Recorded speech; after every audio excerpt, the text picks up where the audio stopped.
అయితే ప్రార్థించుకుందాం. వాక్యము నిమిత్తమై ప్రార్థన.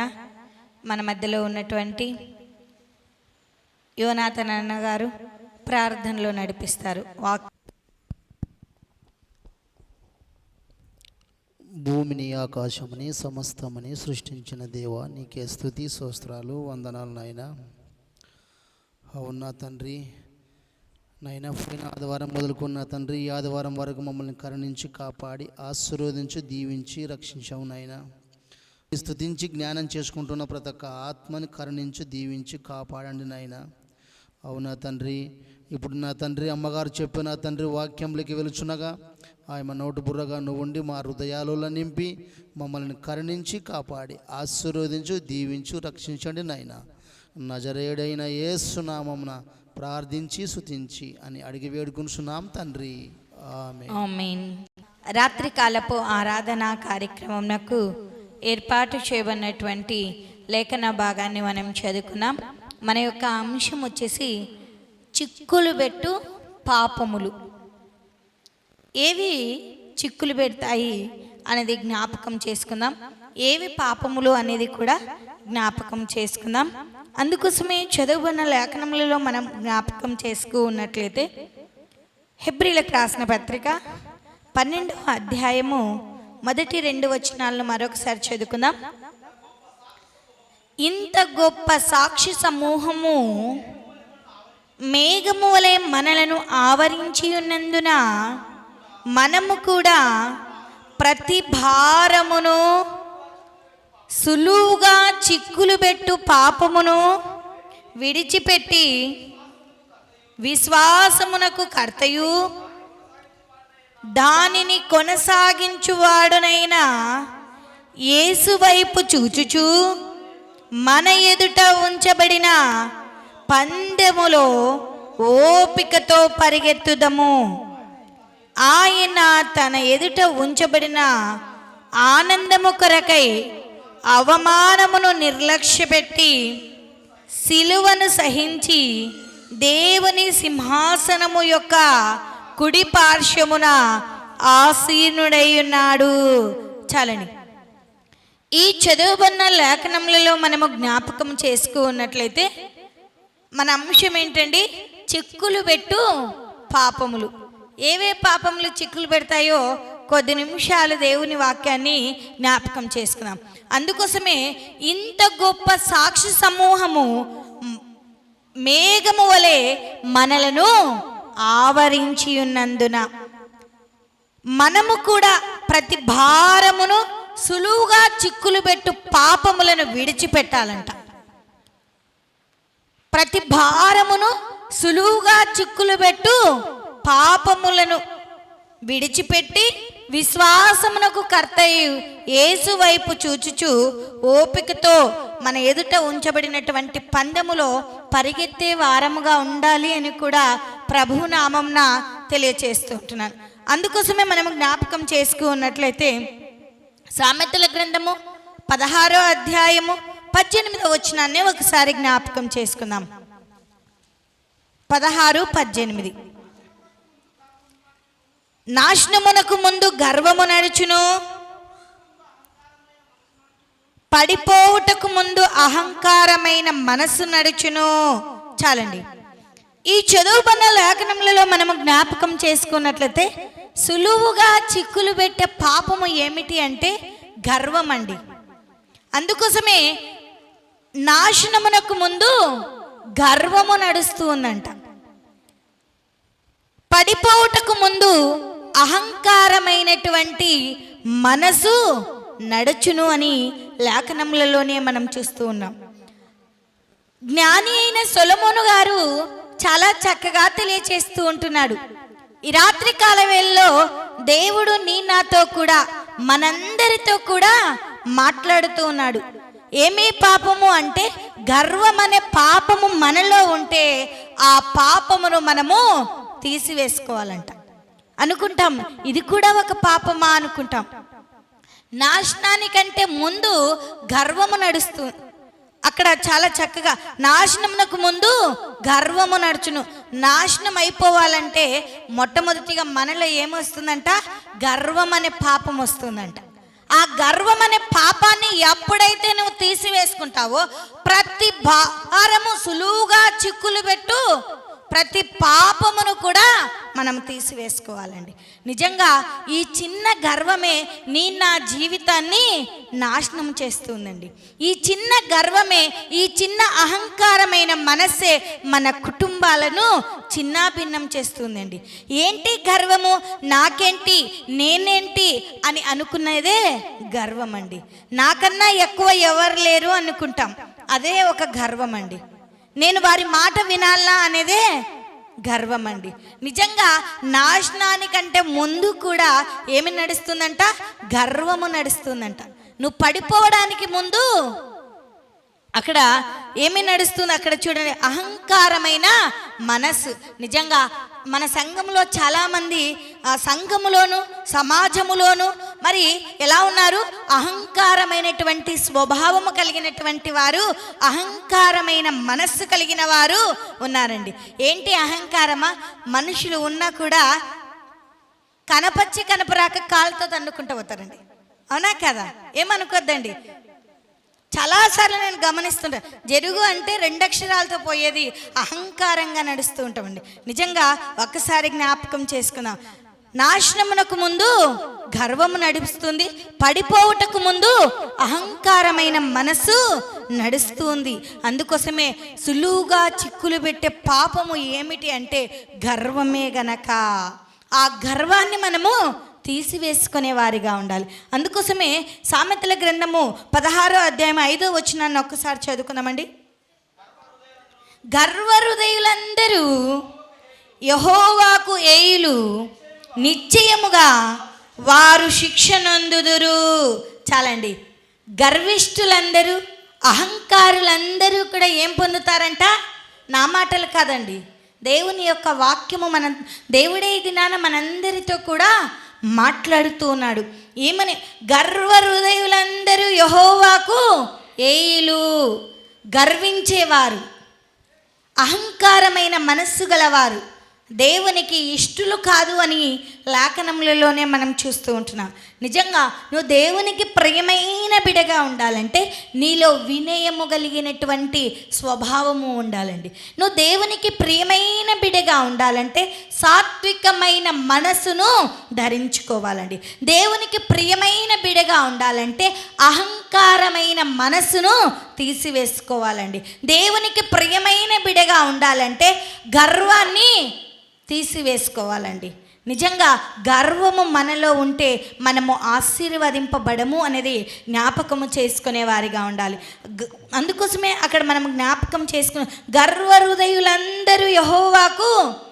గర్వించేవారు ఉన్నారండి? ఉన్నారా? అయితే మనం మంచోళ్ళమండి. ఉన్నాం కదా? అయితే నువ్వు దేవునికి ఇష్టం కాదండి. ఒక్కరే కాదు, ప్రతి ఒక్కరిలో గర్వం ఉంటుందండి. అది కనపరాదు పైకి, కానీ మాటల రూపంలో కనిపిస్తుందండి.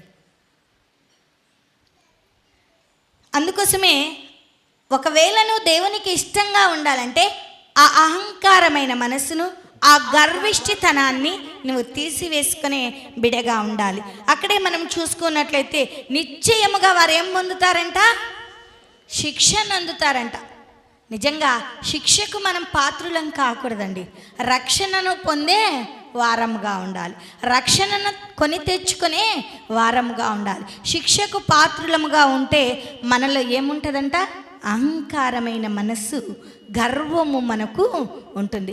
గర్విష్ఠితనాన్ని, అహంకారమైన మనస్సును ఈ దినాలను ప్రభు నామంలో తీసివేసుకునే కుమారుడిగా ఉండాలి అని ప్రభు నామంన తెలియచేస్తూ ఉంటున్నాను. నిజంగా ఆ గర్వము కూడా ఒక పాపమేనండి. పాపము వలన వచ్చు జీతము మరణము. నాశనమునకు ముందు నడిచేది గర్వము, పడిపోవుటకు ముందు నడిచేది అహంకారమైనటువంటి మనసు. మనం ఎప్పుడు పడిపోతామో కూడా, ఒకవేళ ఉన్నత స్థితిలో ఉన్నావని అహంకారమైనటువంటి జీవితము నీకుందేమో, అందంగా ఉన్నానని గర్వించే హృదయము నీకుందేమో, ఆ జీవితాన్ని నువ్వు తీసివేసుకున్నప్పుడే దేవుడు నిన్ను ఆశీర్వదిస్తాడు అనేది జ్ఞాపకం చేసుకునే వారిగా ఉండాలి. అందుకోసమే మనము జ్ఞాపకం చేసుకున్నట్లయితే సామెతల గ్రంథము 29వ అధ్యాయము 23 వచనాన్ని ఒక్కసారి జ్ఞాపకం చేసుకుందాం. ఎవని గర్వము వాణ్ణి తగ్గించును, వినయ మనస్కుడు ఘనతనందును. ఒకవేళ గర్వాన్ని ఎవరు తగ్గించలేదు, ఎవరి గర్వము వాణ్ణి ఖచ్చితంగా తగ్గిస్తుందంటండి. నువ్వు గర్విస్తూ ఉన్నావేమో, అహంకారమైన మనస్సు నీలో ఉందేమో, నీ గర్వము నిన్ను ఖచ్చితంగా తగ్గించును. వినయ మనస్కుడు ఘనతనందును అని లేఖనములలోనే మనం చూస్తున్నాం. వినయ మనస్సు గల వారందరూ కూడా ఏం పొందుతారంట? ఘనపరచబడతారంట, ఘనత నొందుదురు అని లేఖనములలోనే మనం చూస్తూ ఉంటున్నాం. అందుకోసమే జ్ఞాపకం చేసుకున్నట్లయితే ఇర్మియా గ్రంథము 13వ అధ్యాయము 17వ వచనాన్ని జ్ఞాపకం చేసుకొని ముందుకు వెళ్దాం. 13:17.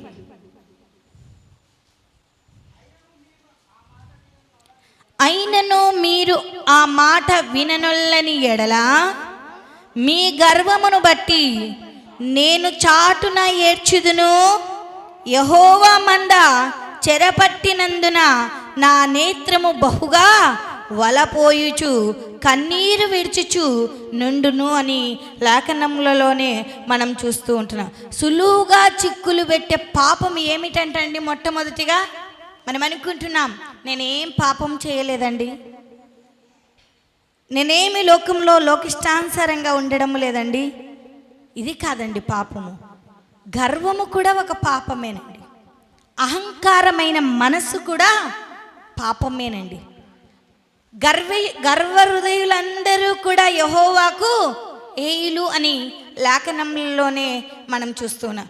అందుకోసమే మనలో ఉన్న గర్వాన్ని మనము ఈ దినాన తీసివేసుకుందాం. వినయ మనస్సు కలిగి, తగ్గింపు జీవితము కలిగి, సాత్వికమైన మనస్సు కలిగి ఘనత నొందే బిడలముగా మనం ఉందాం. రెండోదిగా మనం జ్ఞాపకం చేసుకున్నట్లయితే సులువుగా చిక్కులు పెట్టు పాపము ఏమిటి అంటే సామెతల గ్రంథము 29వ అధ్యాయము 11వ వచనాన్ని ఒకసారి జ్ఞాపకం చేసుకుందాం. 29:11. బుద్ధిహీనుడు తన కోపమంతా కనపరచును,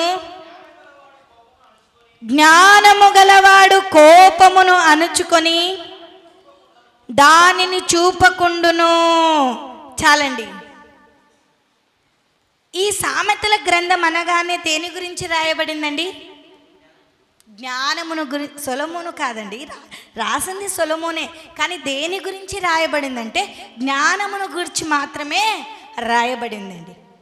అందుకోసమే మనము జ్ఞాపకం చేసుకున్నట్లయితే జ్ఞాని అయిన సొలొమోను గారు, ఎందుకు సొలొమోను అనకుండా జ్ఞాని అయిన సొలొమోను అంటున్నామంటే ఈ గ్రంథమంతా కూడా జ్ఞానమును గురించి మాత్రమే రాయబడి ఉంది. సామెతల గ్రంథము అనగానే జ్ఞానము గల గ్రంథము అనేది. అందుకోసమే ప్రతి యవనస్తుడు యవనస్తురాలు మొట్టమొదటిగా చదవాల్సిన గ్రంథం ఏదైనా బైబిల్లో గ్రంథంలో ఉందంటే సామెతల గ్రంథమే అండి, జ్ఞాపకం చేసుకునే వారిగా ఉండాలి. అందుకోసమే ఇక్కడ మనం జ్ఞాపకం చేసుకున్నట్లయితే రెండో పాపం ఏమిటండి? రెండో పాపం ఏంటి? చదివాం కదా, చదివేటప్పుడు కూడా జాగ్రత్తగా కోపము కూడా ఒక పాపమేనండి. అందుకోసం అక్కడ చాలా జాగ్రత్తగా బుద్ధిహీనుడు తన కోపమంతా కూడా కనపరచును, జ్ఞానము గలవాడు కోపము అణుచుకొని దానిని చూపకుండును అని లేఖనములలోనే మనం చూస్తున్నాం. కోపము, ఇక్కడ కోపము కూడా ఒక పాపమేనండి. ఈ పాపం ఎవరు చేస్తారు అంటే బుద్ధిహీనులైనటువంటి వారు, జ్ఞానము లేనటువంటి వారు, అవివేకులైనటువంటి వారు కోపమును కనపరిచేవారిగా ఉంటారండి. నిజంగా కోపం లేరా? భార్యాభర్తలే చూసుకుందాం, ఏమవుతారండి? ఏదన్నా ఒక చిన్న మాట అంటే త్వరగా కోప్పడతాం కదా. కోప్పడతారా లేదా? కొందరు పురుషులు కోప్పడతారు, కొందరు స్త్రీలు కోప్పడతారండి. కానీ దేవుని వాక్యం ఏం సెలవిస్తుందో, కోపగించుకునే వారందరూ కూడా ఎలాంటి వారంట? అక్కడే చాలా జాగ్రత్తగా బుద్ధిహీనుడు, బుద్ధిహీనురాలు అనేది నువ్వు బుద్ధిహీనుడు కాదండి, ఒక బుద్ధివంతురాలిగా, జ్ఞానము గలవారిగా, బుద్ధి గలవాడుగా, జ్ఞానము గలవాడుగా మనమందరము ఉండాలి అని ప్రభునామంన తెలియచేస్తూ, బుద్ధిహీనుడు తన కోపం అంతా కూడా కనపరుస్తాడంట. నిజంగా కొట్లాడారు అనుకో, ఆ కోపాన్ని కనపరుస్తారా లేదండి? ఖచ్చితంగా కనపరుస్తారు. ఒక్క మాటతో తగ్గించుకోరండి. తగ్గించుకుంటారా? అందుకోసమే నువ్వు బుద్ధిహీనుడవు, బుద్ధిహీనురాలు కాదండి. ఎవరు? బుద్ధివంతుడు, దేవుని వాక్యము. అందుకోసమే ఎవరికైనానో జ్ఞానము కొదవగా ఉన్న ఎడల ఎక్కడికి రావాలి? కొట్లకు వెళ్ళాలి. అవునా? కొట్లకు వెళ్ళాలా? దుకాణాలకు వెళ్ళాలా? ఎక్కడ అడగాలి? దేవుణ్ణి అడగాలండి. అడుగుతున్నారా? అడిగారండి ఒక్కసారైనా? నా కోపము నాదే, అవునా కదా? నేనే. అందుకోసమే అక్కడ జ్ఞానము గలవాడు కోపము అణుచుకొని దాన్ని చూపకుండును. దానిని అంటే కోపాన్ని చూపడంట. జ్ఞానం గలవాడు ఏం చేస్తాడు? ఎప్పుడు కూడా తన్ను తాను అణుచుకుంటూనే ఉంటాడండి. నిజంగా మనము జ్ఞానవంతులముగా ఉండాలి, కానీ బుద్ధిహీనులముగా ఉండకూడదు. కోపము కూడా ఒక పాపమేనండి. కోపపడుడు కానీ పాపము చేయకూడదు. కానీ కోపంలో కూడా పాపం చేసేవారు లేరా? పటక్కని భార్యను కొట్టే వాళ్ళు ఉన్నారండి. భార్యలు కూడా భర్తలను చీటికి మాటికి ఏం చేస్తారండి? చేయరా మీరు? సరే, అలాగే ఉండండి. భర్తల పైన కూడా పెత్తనాలు చెలాయించే వాళ్ళు లేరా? ఉన్నారండి. నిజంగా నీ కోపమే నీకు శత్రువు అండి. ఆ కోపము అనే పాపాన్ని కూడా మనము తీసివేసుకునే వారిగా ఉండాలి. ఎవరైనా వచ్చి ఏదైనా అడిగారనుకో, ముక్కు మీదనే కోపాన్ని చూపిస్తుంటారండి. చూపిస్తారా? చూపించరా? ఈమెతో మాట్లాడడం కన్నా మౌనంగా ఉండడం మంచిది అనుకునే వాళ్ళు కూడా ఉన్నారండి. కోపము మంచిది కాదండి. అందుకోసమే కోపాన్ని తీసివేసుకొని వారంగా ఉండాలి అని ప్రభు నామంన తెలియచేస్తూ ఉంటున్నాను. మరి మూడవదిగా ప్రసంగి గ్రంథము 7వ అధ్యాయము 9వ వచనాన్ని ఒకసారి జ్ఞాపకం చేసుకుందాం.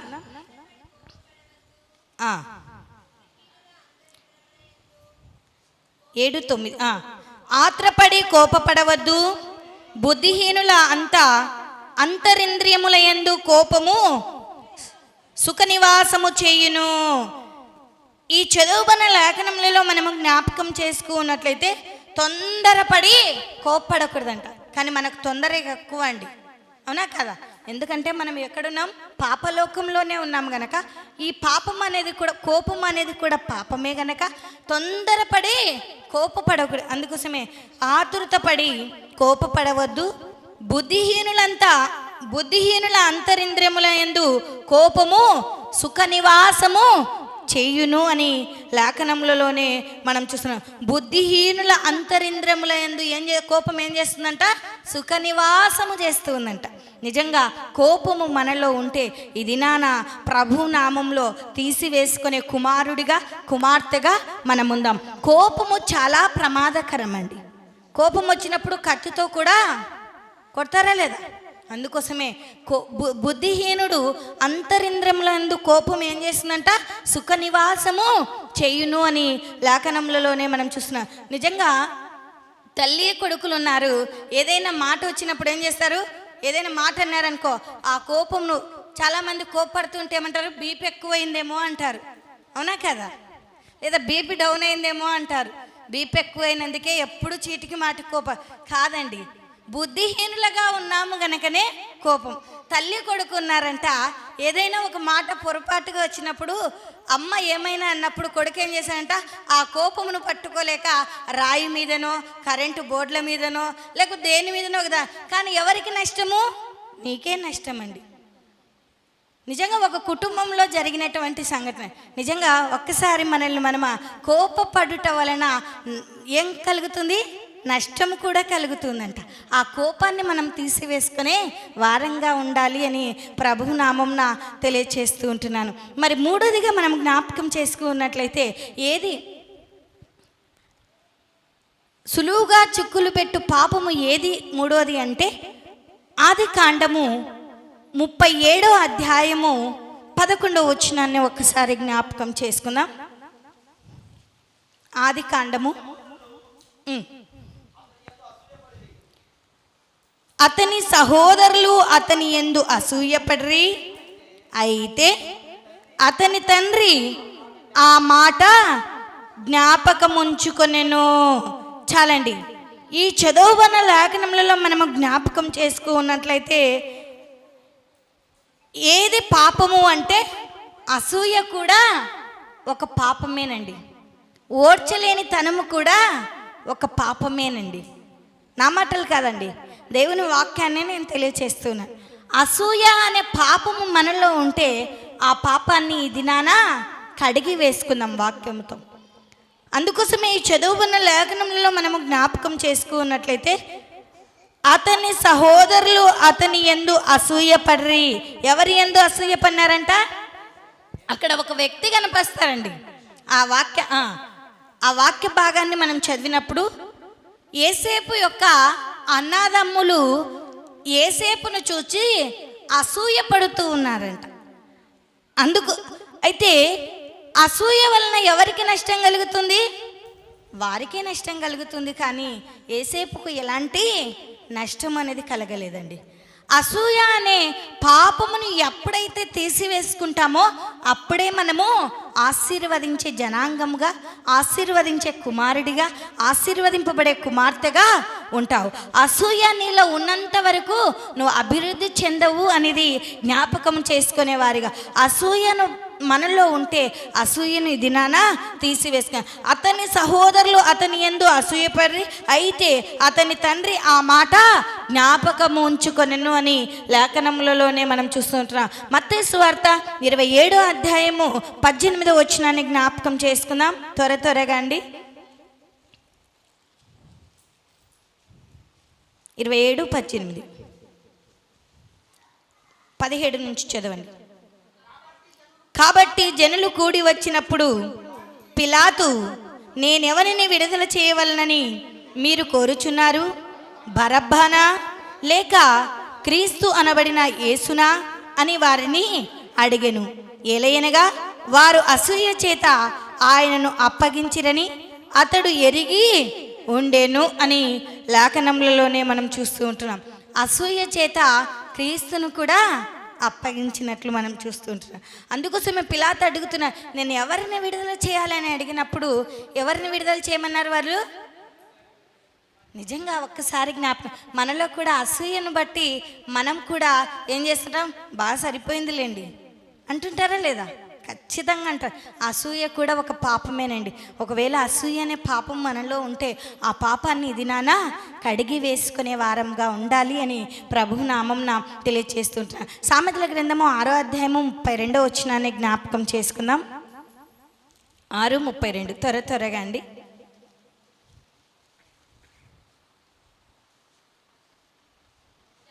జారత్వము జరిగించువాడు కేవలము బుద్ధిశూన్యుడు, ఆ కార్యము చేయువాడు స్వనాశనమును కోరువాడే. చాలండి.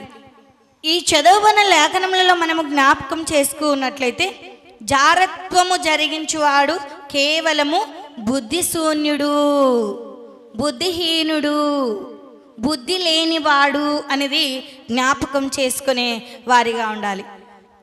అక్కడ మనం జ్ఞాపకం చేసుకున్నట్లయితే వ్యభిచారము చేసేవారు అనేది జ్ఞాపకం చేసుకునే వారిగా ఉండాలి.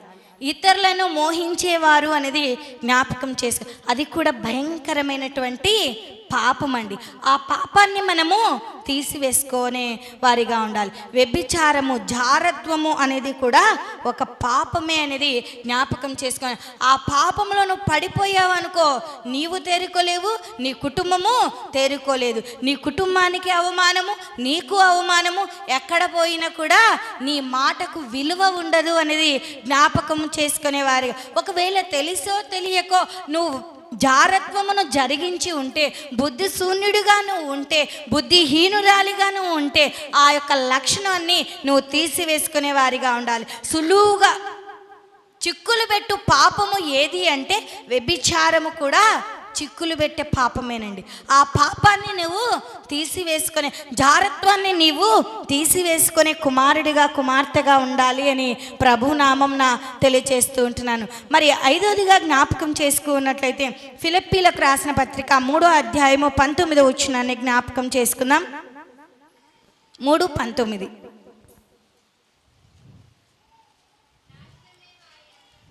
నాశనమే వారి అంతము, వారి కడిపే వారి దేవుడు.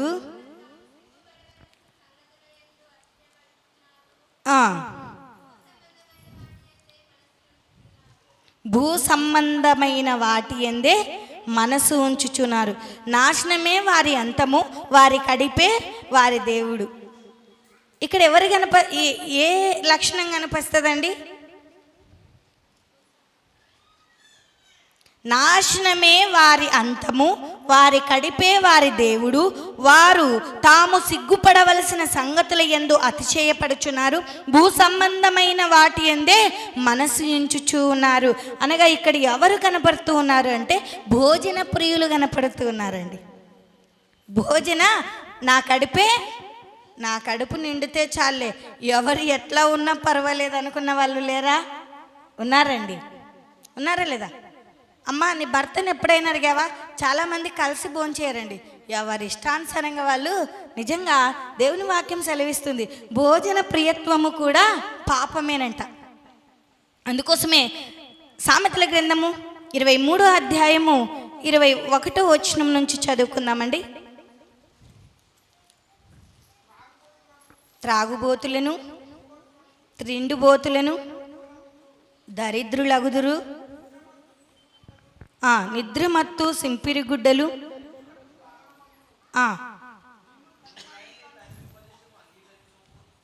చదవండి. నిన్ను కనిన నీ తండ్రి ఉపదేశము అంగీకరించుము, నీ తల్లి ముదయమియందు ఆమెను నిర్లక్ష్యము చేయకుము, దాన్ని కొని ఉంచుకొనుము. ఒక్కసారి 21వ వచనాన్ని మాత్రమే చదువుకుందామండి. త్రాగుబోతులను, తిండిబోతులను, దరిద్రులగుదురు, నిద్రమత్తు చింపిగుడ్డలు ధరించుటకు కారణమగును. ఏవి కారణమవుతాయంటండి చింపిరి గుడ్డలకు? ఆ లక్షణాలు మనలో ఉన్నాయా?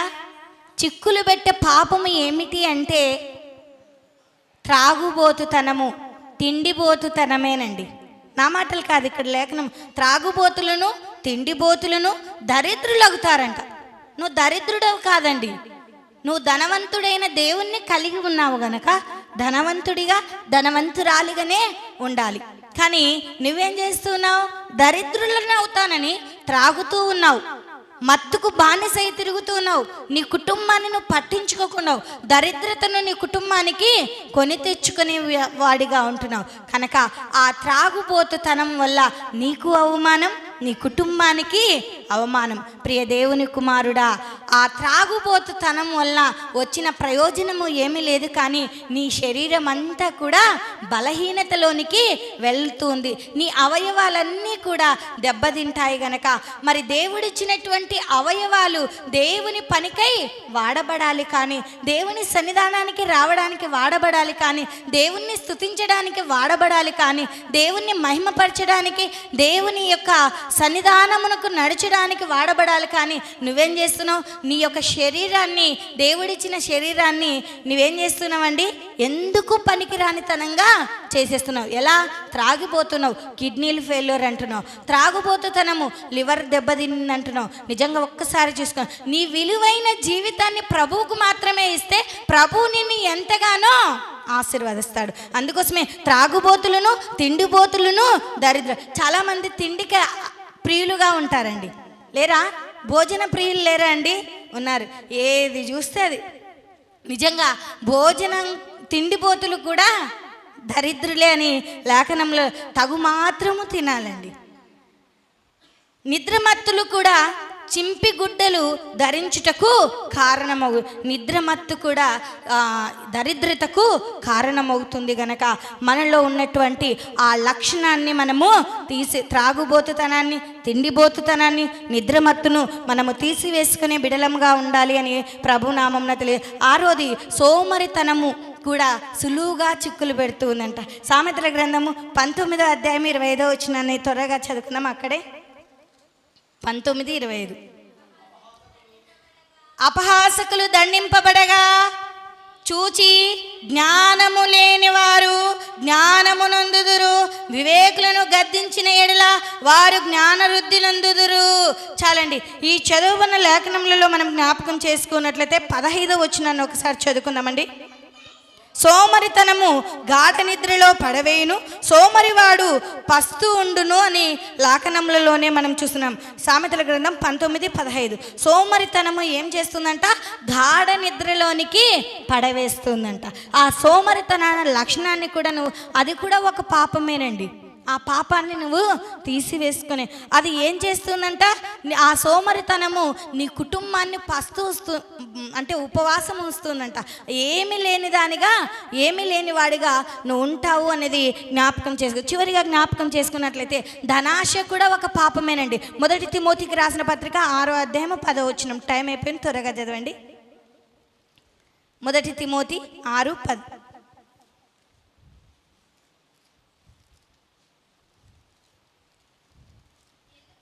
ఎందుకనగా ధనాపేక్ష సమస్తమైన కీడునకు మూలము, కొందరు దాన్ని ఆశించి విశ్వాసము నుండి తొలగిపోయి నానా బాధల్లో తమ్మును తామే పాడు చేసుకుని ధనాశకు పోయి జీవితాలను ఏం చేసుకుంటున్నారండి? పాడు చేసుకున్నారు. ఈ ధనాశ కూడా ఒక పాపమేనండి. అందుకోసమే ఎందుకనగా ధనాపేక్ష సమస్త కీడునకు మూలము అని లేఖనములలోని ఈ 7 పాపములను మనం ఎప్పుడైతే తీసివేసుకుంటామో మనము దేవునిలో దినదినము అభివృద్ధి పొందుతాము అనేది జ్ఞాపకం చేసుకునే వారిగా దేవుడి చిన్ని వాక్యాన్ని మనందరి వెనుకల్లో దీవించి ఆశీర్వదించునుగాక. క్రీస్తునందు ప్రేమైన దేవుని బిడలారా, విన్న వాక్యాన్ని విని విడిచిపెట్టక దేవుని యొక్క వాక్యానుసారముగా, దేవుని యొక్క చిత్తానుసారముగా మనమందరము జీవించినట్లుగా, బ్రతుకున్నట్లుగా ప్రభు సన్నిధిలో మనం ప్రార్థించుకుందాం. అందరము తలలు వంచి ఉండగా ప్రార్థన చేసుకుందాం. దేవానికి స్తోత్రములు. ఇంతవరకు మీరు మాతో మాట్లాడిన ప్రతి మాటను బట్టి, ప్రతి వాక్కును బట్టి వందనాలు. మేమందరం నీ వాక్య ప్రకారంగా జీవించే మహాభాగ్యమును మాకు ప్రసాదించడని ప్రార్థిస్తుండగా ప్రార్థన మన మధ్యలో ఉన్న మాజీ పరిచయ రత్నమయ్య గారు ప్రార్థన నడిపిస్తారు.